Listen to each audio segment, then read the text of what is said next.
Graça e paz, um bom dia para você, Deus te abençoe ricamente neste momento. Eu queria compartilhar com você hoje uma palavra que Deus tem falado ao meu coração, tem falado ao coração dos irmãos, dos pastores. É algo que tem sido muito interessante, porque a gente está o tempo todo ouvindo e percebendo como que o Espírito Santo quer falar conosco, e que hoje nós estejamos também atentos para ouvir a voz dele. Se puder, por gentileza, abrir a sua Bíblia comigo, no livro de 1 Coríntios, capítulo 2, nós vamos ler 3 versículos. 1 Coríntios, capítulo 2. Vamos ler o versículo do 14 até o 16.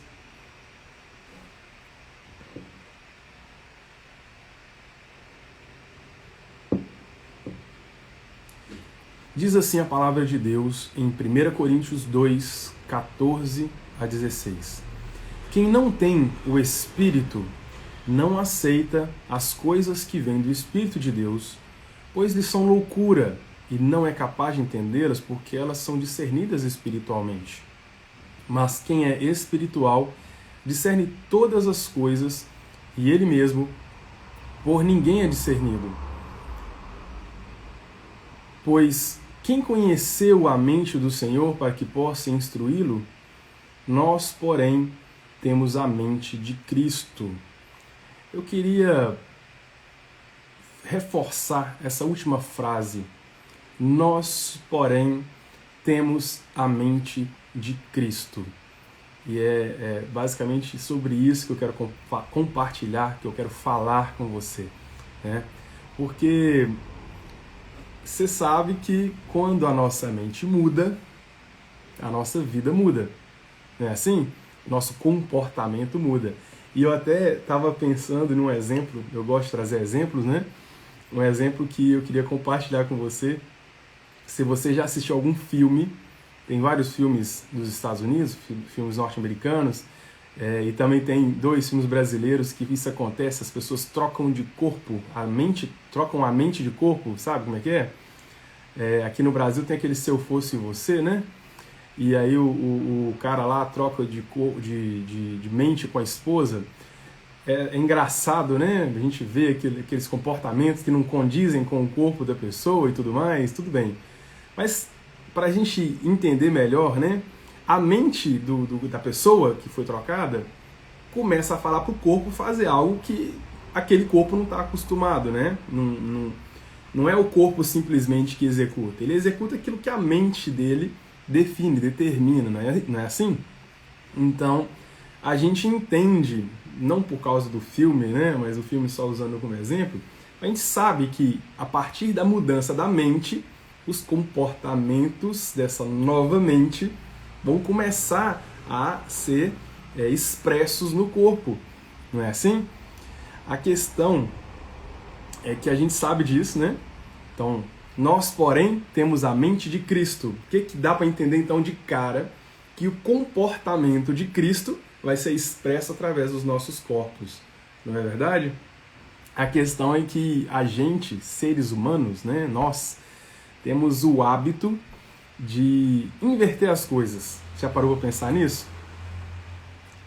A gente não faz como o resto dos seres vivos, porque o ser humano ele tem a capacidade como é que eu digo? A gente consegue fazer alguma coisa sem aqui dentro ter mudado. A gente consegue mudar o nosso comportamento para ficar aceitável para o meio onde nós estamos, não é verdade? Então, se a gente vai a algum local que é mais tranquilo, que é mais de boa, assim, ninguém está preocupado com como você está se portando, você fica corcunda, você vai pegar a comida, pega lá com a mão, você vai fazer alguma coisa, você faz porque tá tudo bem, todo mundo tá daquele mesmo estilo. Aí você vai numa festa mais pomposa, onde tem um monte de talheres que nem sabe para que serve, ou tem um monte de coisa, um monte de regras implícitas, você começa a ficar todo travado, você começa a observar as outras pessoas agindo para você agir parecido, e aquilo não é natural para você, mas você consegue imitar. Agora, se você pega um pássaro, né, e dá para ele fala para ele fazer uma coisa, ou coloca outro pássaro próximo dele para ele imitar, ele não vai fazer isso, porque a natureza dele é uma e a do outro é outra e ponto, né? A gente ouve muito a comparação que eu acho muito interessante quando a gente vai falar de natureza. Não adianta a gente dar alpiste para o urubu comer, porque ele não vai comer, a natureza dele não é essa, né? Acontece que nós seres humanos, muitas vezes a gente come aquilo que a gente não gosta, aquilo que nem desce direito, porque a gente quer agradar as pessoas à nossa volta. A gente às vezes dissimula, a gente tenta fazer de um jeito diferente, porque agora eu virei crente, e o crente fala desse jeito, o crente anda desse jeito, faz desse jeito. E a gente começa a preocupar com o comportamento, meu comportamento está ruim, meu comportamento deveria ser outro, quando o que a palavra de Deus tem para mim e para você é uma mente nova, a mente de Cristo. Né? E quando a gente fala de comportamento, né, já que a gente está nessa parte, é interessante que, como eu disse, dá para a gente alterar o comportamento das pessoas, até o nosso próprio. Né? E como que a gente pode ter o nosso comportamento alterado? Vamos esquecer a parte de igreja um minutinho, só para a gente entender. No mundo, no trabalho, na escola, no dia a dia, na sociedade, a gente altera o comportamento por meio de coação, né? Repreensão, medo de ser sancionado, de receber alguma punição, não é assim? Então, se a gente vai fazer algo que é proibido, a gente vai ser punido. Então, por isso eu não avanço o sinal de trânsito, por isso eu não viro na contramão, por isso eu obedeço às regras de trânsito, porque se eu não obedecer eu vou ser punido. Não é porque aquilo é natural, porque aquilo eu quero fazer, aquilo faz parte, enfim, de quem eu sou, da minha nova mente. Não. Normalmente as pessoas elas têm medo de ser punidas por causa disso. Elas mudam os seus comportamentos. Né? Ou então, elas podem também mudar o comportamento porque elas querem ser premiadas, ser recompensadas. Né? É a meritocracia. Você vai ser um bom funcionário, vai ter um bônus no final do mês ou no final do ano para você. Então você dá o sangue ali e começa a trabalhar igual um louco e, enfim, porque você quer ter a recompensa daquele esforço, daquele trabalho seu, daquele comportamento que também não é o que você teria normalmente, mas você visa uma recompensa, você quer ser benquisto pelas pessoas de um determinado local, de um determinado meio, e para isso você começa a se comportar como elas, porque você quer ser aceito, você quer que elas falem assim, nossa, como você é bacana, você se parece conosco, não é verdade? E por causa do medo de sofrer danos, né, de sermos sancionados ou sermos punidos, ou pela vontade de sermos recompensados, a gente acaba mudando o nosso comportamento. A questão toda é que a gente sabe que essas mudanças de comportamento elas não têm nada a ver com a nova mente em Cristo, mas pelo medo da punição ou pelo desejo da recompensa. Percebe como é que as coisas são complicadas? Pelo menos a gente complica, né? A gente tem lá a palavra de Deus nos dando uma nova mente, um novo coração, ao invés da gente ir de cabeça nessa palavra e receber essa nova mente, entregando a nossa vida, entregando a nossa mente, tudo que nós temos ao Senhor, a gente prefere, não, peraí, minha mente é capaz de alterar o comportamento, então eu vou tentar aqui, vou tentar do meu jeito, porque aí aquilo que eu também não quero abrir mão, eu vou manter. Talvez um pouco oculto, mas vou manter, que é de estimação, sabe? Sempre, toda a vida, meu pai era assim, meu avô era assim, meu bisavô era assim. É uma tradição de família já ter esse tipo de comportamento. E às vezes a gente pode estar pensando dessa maneira, ou talvez a gente nem está pensando, né, conscientemente, mas a nossa vida, o nosso inconsciente, nossos desejos acabam mostrando isso, que a gente não está disposto a abrir mão de nós mesmos. Nós não, muitas vezes, não estamos dispostos de abrir mão de quem nós somos, porque a gente acha que vai que não é tão bom assim ter a mente de Cristo, né? Parece ridículo, parece absurdo o que eu estou falando, mas pensa se na prática não é meio que o que acontece, né? A gente talvez não confie que a mente de Cristo é tão boa quanto a minha. E isso é triste, né? Porque não é assim que o Senhor trabalha. O Senhor trabalha primeiro na mente, depois no comportamento. E para a gente continuar, a gente tem que lembrar de que no reino de Deus, primeiro nós somos, depois nós vamos, nós fazemos, nós agimos. Porque primeiro é identidade. O pastor Horácio já falou várias vezes, você pode no YouTube, até no Instagram, ver as ministrações dos domingos, além das lives. E eu não vou me recordar agora ao certo, mas há poucos domingos, aí talvez 2 meses, o pastor Horácio ministrou sobre identidade. Mais uma vez, uma palavra maravilhosa. E no reino de Deus, primeiro a gente é. Primeiro a gente tem a identidade de Cristo. Para depois, como consequência dessa nova mente, o nosso corpo vai agir de acordo com essa nova mente. Isso é maravilhoso. Tira o peso. Você parou para pensar? Que às vezes é pesado, é difícil você estar em um ambiente que não condiz com quem você é e você ter que se comportar de uma maneira que é totalmente diferente para você. Eu já passei por isso e falo que para mim foi muito difícil. Tentar entender como é que todo mundo agia para não pagar mico, né? E muitas vezes a gente faz isso também no reino de Deus, e no reino de Deus as coisas não funcionam dessa maneira. A gente tem que lembrar dos fariseus, né? Os fariseus, eles tinham um comportamento considerado certo pela lei, em muitos aspectos, jejuavam, oravam e tudo mais, mas a motivação deles estava errada. E isso é uma coisa muito importante para você e para mim também termos atenção, porque tá, vamos lá, seguindo aquela mesma linha de raciocínio, pensa comigo. A gente acha que a gente dá conta de mudar o nosso comportamento sem a mente de Cristo. A realidade é que tem momentos que a pessoa não parou a entender ainda que não funciona sem ser com Jesus. Né? Tipo aquela música antiga, não dá, sem Jesus não dá. Né? Agora tem até um reggae dela que é muito bacana também, do Bola de Neve Church, que eu também recomendo. Mas tá, a gente acha que nosso comportamento consegue ser alterado, e consegue, a verdade é essa, mas que esse comportamento alterado, que eu vou estar usando uma roupa diferente, uma roupa parecida com as pessoas que eu estou andando agora na igreja, eu vou começar a falar diferente com as pessoas que estão à minha volta, e eu vou começar a orar também, falando igual eles falam, eu vou começar a fazer o que eles fazem e a falar o que eles falam, e a gente entende que isso resolve a questão toda. A questão toda é que aquele que conhece o meu coração e o seu coração não concordam com isso. Por quê? Jesus foi bem claro quando ele disse que a intenção do coração é muito importante. Mateus 5, versículo 27 e 28 diz assim, olha o que Jesus falou às pessoas daquele tempo, e fala para nós hoje também. Vocês ouviram o que foi dito, não adulterarás.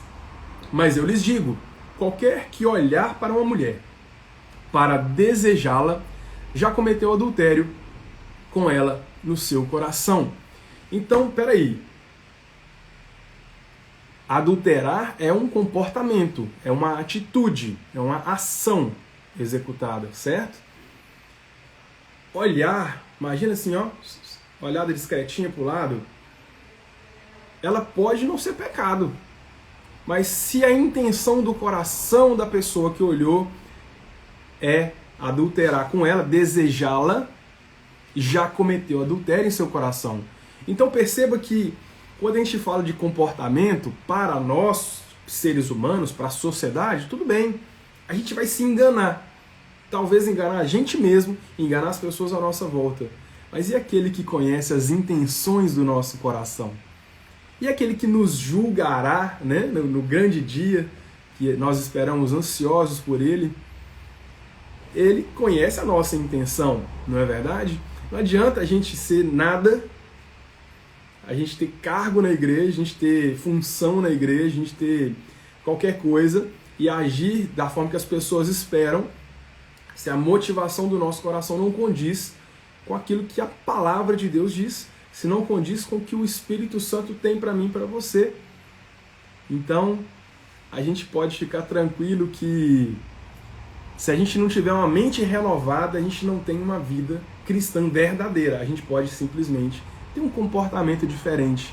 E até mesmo esse comportamento diferente, na hora do aperto, na hora da dificuldade, ele vai ser levado à prova e certamente não vai passar na prova, né? Não vai passar no teste, porque é casca, né? É externo. E o Senhor tem para nós algo muito diferente do que isso, né?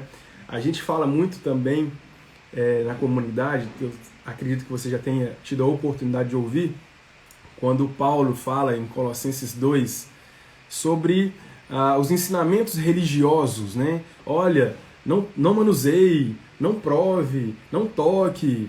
E aí o que Paulo diz sobre esse tipo de regras humanas, né? Em Colossenses 2:23 ele fala assim: essas regras têm de fato aparência de sabedoria, com sua pretensa religiosidade, falsa humildade e severidade com o corpo, mas não tem valor algum para refrear os impulsos da carne. Então, se nós queremos viver uma nova vida, a gente precisa primeiro ter a mente de Cristo. Para isso, precisamos de ter Cristo, né? Precisamos de ter o Espírito Santo habitando em nós. João 14,6, Jesus fala, um versículo super conhecido: eu sou o caminho, a verdade, a vida, ninguém vem ao Pai senão por mim. Então a gente sabe que o caminho é Cristo. A gente sabe, todo mundo que está aqui nessa live hoje sabe que o comportamento por si só não traz resultado positivo nem para nós mesmos, né? Mesmo que a gente consiga fazer de conta que está bem naquele lugar onde a gente está, com aquele tipo de comportamento, e eu falo tanto de igreja quanto de outros lugares também, mas a realidade é que, primeiro, isso não tem valor nenhum para o Senhor, não tem nada a ver com o reino de Deus.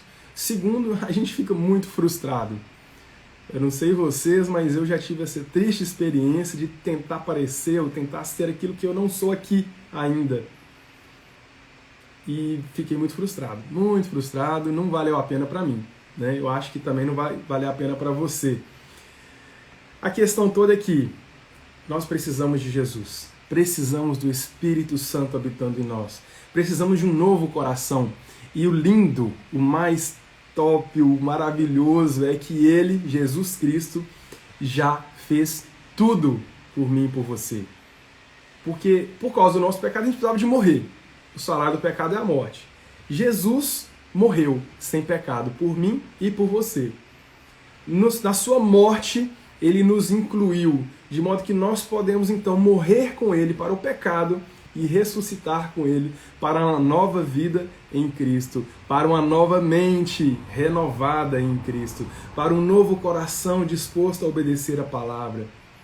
E isso é maravilhoso. E não tem mistério, não tem nada de... não tem que... tem que entregar aquilo que nós somos a Ele. Tomar uma decisão, sabe, gente? É outra palavrinha também que eu sou apaixonado. Decisão. Não espera aparecer um ser luminoso na sua frente. Não espera uma voz surgir do nada. Pelo amor de Deus. A decisão é sua.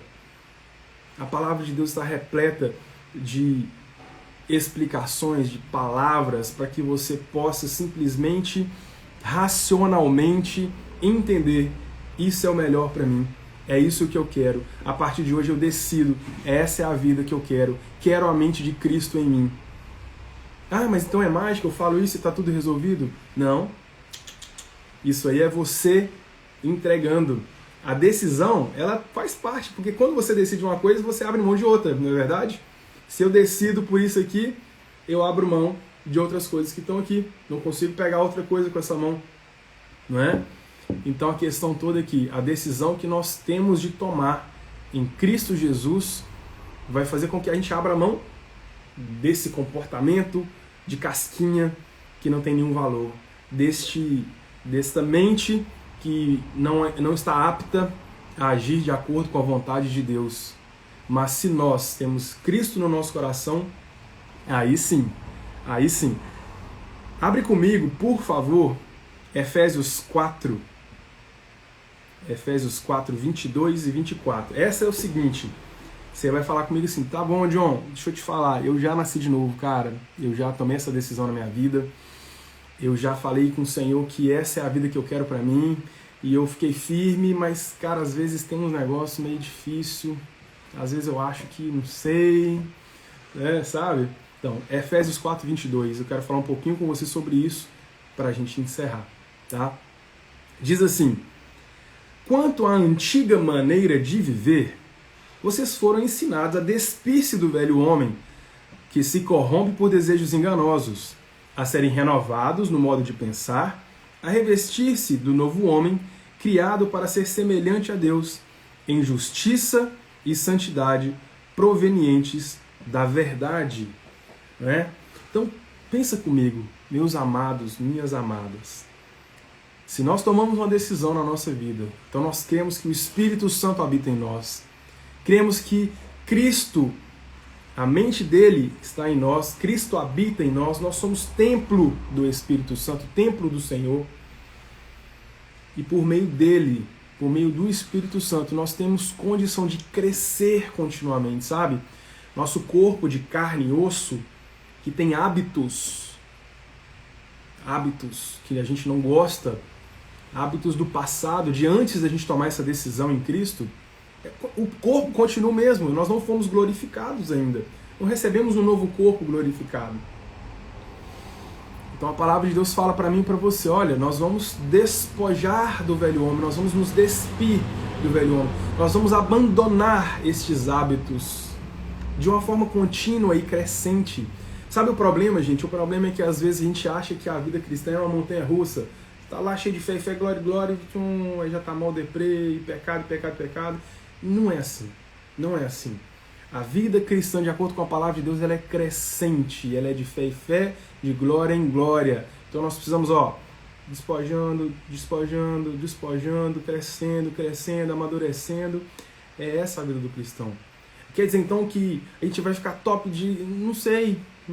Eu só sei que quando Cristo voltar, ou quando nós somos para Ele, aí sim teremos um corpo glorificado, maravilhoso, que vai ser coisa top. E aqui na Terra nós temos sim o que fazer, temos a nossa instrução, a palavra de Deus para mim e para você. Né? E se você fala assim, John, cara, legal, mas não é pra mim não, eu sou meio diferente, eu sou meio fraco, eu sou ruim. A questão é que o Senhor olha pra você e pra mim e vê aquilo que a gente não vê. Sabe a questão da identidade que eu falei primeiro, que a gente tem que ser para depois a gente fazer, executar, ter um comportamento diferente? O Senhor vê a gente já lá na frente. E eu tenho alguns exemplos que eu queria trazer para você rapidamente aqui também. É o seguinte, lembra... Se você não lembra, vale a pena dar uma olhadinha na história de Gideão, lá no Velho Testamento. Gideão era um cara muito, vamos dizer assim, entre aspas, muito fraquinho, né? Um cara que não era considerado lá grande coisa, ele era de uma tribo também, não era lá grande coisa, de uma família também, e ele se considerava o menor dos menores dos menores. Quando o anjo do Senhor foi enviado lá para ele se tornar um juiz do povo de Israel e libertar o povo, né? O anjo falou assim, Gideão, valente, homem forte, você é um cara.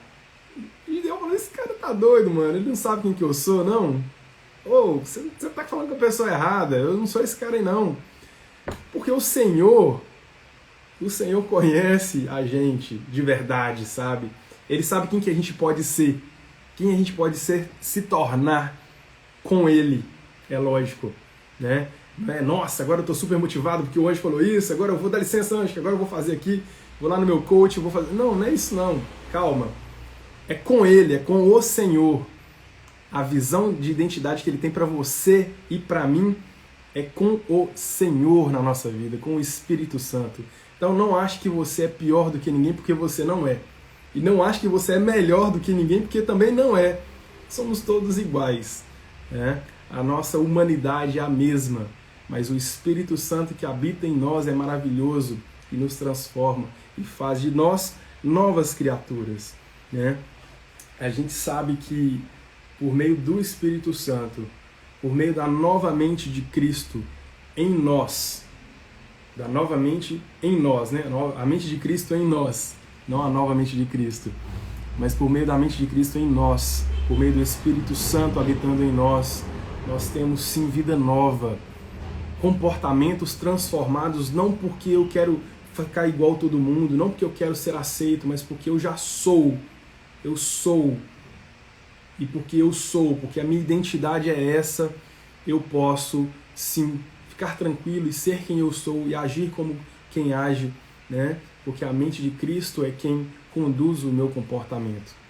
Amém, queridos? Eu quero encerrar com você lendo Romanos 5,5, que diz que e a esperança não nos decepciona, porque Deus derramou seu amor em nossos corações, por meio do Espírito Santo que Ele nos concedeu.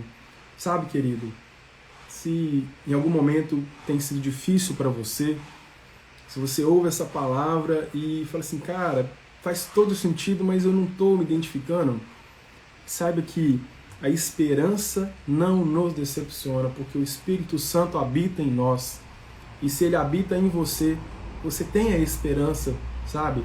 Talvez é só você resgatá-la, talvez é só você conscientemente trabalhar em cima disso, profetizando a palavra de Deus, sabe, gente? Outra coisa importantíssima, momentos difíceis que temos vivido, ouvido tragédias, tristezas após tristezas, notícias sempre tristes, sempre de dificuldades, de brigas, de coisas ruins.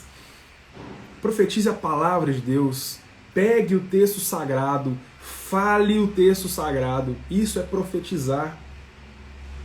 O Senhor tem bênçãos para nós. O povo ficou no deserto durante 40 anos, não foi fácil não. Eu não quero ficar 40 anos na pandemia não, mas eu sei que essa pandemia para nós pode ser considerado sim um grande deserto, um grande problema, um grande desafio, mas esse é o momento sim de nós como igreja do Senhor abrirmos mão desse monte de picuinha, de um monte de coisas que tem acontecido, que tem desviado a atenção da gente e concentrado a nossa atenção agora no foco da mente de Cristo em nós. E com certeza não tem nada a ver com essas notícias que temos visto, mas tem tudo a ver com a mente do Senhor, com a palavra de Deus, com a oração, com a solidariedade, com o jejum, com a palavra de Deus sendo transmitida às pessoas, palavras de conforto, palavra de bênção. Então que sejamos nós que somos cristãos, servos do Senhor, bênção a vida das pessoas. E se você ainda não teve um encontro com Ele, que hoje você também seja abençoado e que receba dele a graça, receba dele a nova mente, o Espírito Santo habitando na sua vida. Amém, queridos? Que Deus abençoe você, que você tenha um dia sensacional, que as notícias ruins não afetem a sua mente, mas que as boas te tragam alegria e que você e eu continuemos clamando em prol da nossa nação, clamando em prol do fim desta pandemia terrível e clamando em prol da transformação da nossa vida constantemente de fé em fé e de glória em glória. Amém? Deus te abençoe e até mais.